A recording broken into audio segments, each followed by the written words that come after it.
આકાશવાણી અમદાવાદ વડોદરા. હવે આપ પૂર્વ કચ્છ જિલ્લાનો સમાચાર પત્ર સાંભળશો, જેના લેખક છે રામજી મેરિયા. સમગ્ર રાષ્ટ્રની સાથે સરહદી કચ્છ જિલ્લામાં આઝાદીના 80મા સ્વાતંત્ર્ય પર્વની ઉજવણી ખૂબ જ ધામધૂમ અને હર્ષોલ્લાસ સાથે કરવામાં આવી. વિવિધ શાળાઓ અને મહાશાળાઓમાં વિદ્યાર્થીઓએ દેશભક્તિના કાર્યક્રમો રજૂ કરીને ઉજવણી કરી હતી. શાળા, કોલેજો અને સરકારી સંસ્થાઓમાં ધ્વજ ફરકાવીને સલામી આપવામાં આવી હતી. પૂર્વ કચ્છના અંજાર, ગાંધીધામ, ભચાઉ અને રાપર મધ્યે તાલુકા મથકોથી વિશેષ કાર્યક્રમો યોજાયા હતા. તો આઝાદીના આ મહામુલા પર્વ નિમિત્તે ઠેર ઠેર તિરંગા યાત્રા પણ યોજવામાં આવી હતી. પૂર્વ કચ્છના સરહદી એવા રાપર તાલુકામાં આવેલા કુડા BOP ખાતે તિરંગા યાત્રા યોજાઈ હતી. BSFની 84 બટાલિયન દ્વારા દેશભક્તિ અને રાષ્ટ્રીય એકતાની ભવ્ય ભાવના સાથે વિશાળ તિરંગા યાત્રા યોજાઈ. સરહદી ગ્રામ્ય વિસ્તાર રાષ્ટ્રભક્તિના રંગે રંગાયું હતું. સામાજિક વનીકરણ વિભાગ કચ્છ દ્વારા પૂર્વ કચ્છના કંડલા ટિમ્બર ખાતે ખેડૂત જાગૃતિ શિબિરનું આયોજન કરવામાં આવ્યું હતું. આ કાર્યક્રમનું ઉદઘાટન કરતા ઉચ્ચ ટેકનિકલ શિક્ષણ મંત્રી ત્રિકમ છાંગાએ ખેડૂતોને પરંપરાગત ખેતીની સાથે એગ્રો ફોરેસ્ટ્રી અપનાવીને વૃક્ષો વાવવા અને આર્થિક સદ્ધરતા મેળવવા અનુરોધ કર્યો હતો.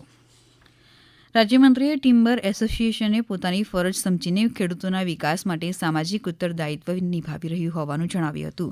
આદિપુર ખાતે વાણિજ્ય વિભાગ દ્વારા ફૂડ સ્ટોલ સ્પર્ધાનું આયોજન કરવામાં આવ્યું હતું. વિદ્યાર્થીઓમાં માર્કેટિંગ કૌશલ્ય, ઉદ્યોગ સાહસિકતા અને સર્જનાત્મકતા, વ્યવસાયિક દ્રષ્ટિકોણનો વિકાસ કરવાના ઉદ્દેશ્ય સાથે આ આયોજિત કરવામાં આવ્યું હતું.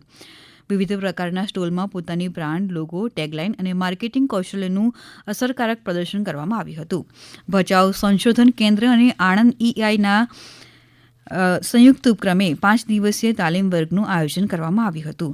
જેમાં સરદાર કૃષિનગર, દાંતીવાડા કૃષિ યુનિવર્સિટીના વિવિધ સંસાધનો કેન્દ્રો તથા કૃષિ મહાવિદ્યાલયોના વૈજ્ઞાનિકો અને કૃષિ અધિકારીઓ તેમજ વિસ્તરણ કાર્ય સાથે સંકળાયેલા કર્મચારીઓએ ભાગ લીધો હતો. 5 દિવસીય તાલીમમાં પ્રચાર શિક્ષણ ભવન આણંદના નિષ્ણાતો દ્વારા વક્તૃત્વ તેમજ હકારાત્મક વલણ તેમજ તણાવ વ્યવસ્થાપન, ટીમ નિર્માણ, રજૂઆત કૌશલ્ય, સક્રિય શ્રવણ અને નેતૃત્વ વિકાસ જેવા વિષયો પર વ્યવહારુ માર્ગદર્શન પૂરું પાડવામાં આવ્યું હતું.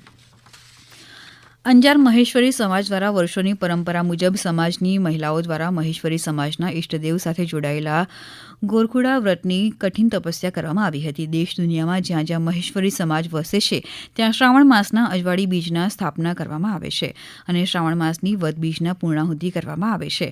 આ વ્રતમાં સુહાગન બહેનો દિવસભર અન્ન જળનો ત્યાગ કરી પૂજાપાઠ સાથે કઠિન તપસ્યા કરે છે. વ્રતધારી બહેનો સમૂહમાં તળાવે તેમજ ધાર્મિક સ્થળોએ જઈને પૂજા અર્ચના કરે છે. ઘરે આવી લુણંગ દેવની પૂજા કરે છે અને આ વ્રત દ્વારા પતિના લાંબા આયુષ્યની તેમજ પરિવાર અને સમાજ તેમજ દેશની પ્રગતિ માટે પ્રાર્થના કરે છે. સૂર્યાસ્ત બાદ ભોજન ગ્રહણ કરે છે. અંજારના લોહાણા સમાજ મહાપરિષદ કચ્છ ઝોન પ્રેરિત મહિલા પાંખના સંયુક્ત ઉપક્રમે નિઃશુલ્ક આયુર્વેદિક તથા હોમિયોપેથિક શિબિર યોજાઈ હતી. જેમાં 150 ઉપરાંત દર્દીઓનું નિદાન કરવામાં આવ્યું હતું. આ શિબિરમાં અંજાર સચ્ચિદાનંદ મંદિરના મહંત ત્રિકમદાસજી મહારાજ ખાસ ઉપસ્થિત રહ્યા હતા. આરોગ્ય અને પરિવાર કલ્યાણ વિભાગ ગાંધીનગર તથા જિલ્લા વિકાસ અધિકારી દ્વારા પ્રેરિત અને જિલ્લા પંચાયત આયુર્વેદિક શાખાના સંયુક્ત ઉપક્રમે આ કાર્યક્રમ યોજાયો હતો. ઇન્ડિયન પ્લેનેટરી સોસાયટી દ્વારા સંચાલિત જિલ્લા લોક વિજ્ઞાન કેન્દ્ર ભુજ દ્વારા બાળ ઉર્જા રક્ષક દળ પ્રોજેક્ટ અંતર્ગત રટનાલ કન્યા શાળા ખાતે બાળ ઉર્જા રક્ષક દળ કાર્યક્રમનું આયોજન કરવામાં આવ્યું હતું. Gujarat council of science and technology અને ગુજરાત ઉર્જા વિકાસ નિગમના માર્ગદર્શન હેઠળ આ કાર્યક્રમ યોજાયો હતો. ધોરણ 6 થી 8ના વિદ્યાર્થીઓ, શિક્ષકો એ ભાગ લીધો હતો. વિદ્યાર્થીઓમાં ઉર્જા સંરક્ષણ અને જાગૃતિ કેળવવા માટે દ્રશ્ય શ્રાવ્ય માધ્યમ દ્વારા ઉર્જા વિશે પાયાની સમજ, ઉર્જા આધારિત વિવિધ મોડલ્સ નિદર્શન, ઉર્જા પ્રદર્શન અને ઉર્જા ક્વિઝ દ્વારા બાળકોના જ્ઞાનમાં વધારો થાય તે માટે પ્રશ્નોત્તરી સ્પર્ધા યોજાઈ હતી. હમણાં જ આપે પૂર્વ કચ્છ જિલ્લાનો સમાચાર પત્ર સાંભળ્યો, જેના લેખક હતા રામજી મેરિયા.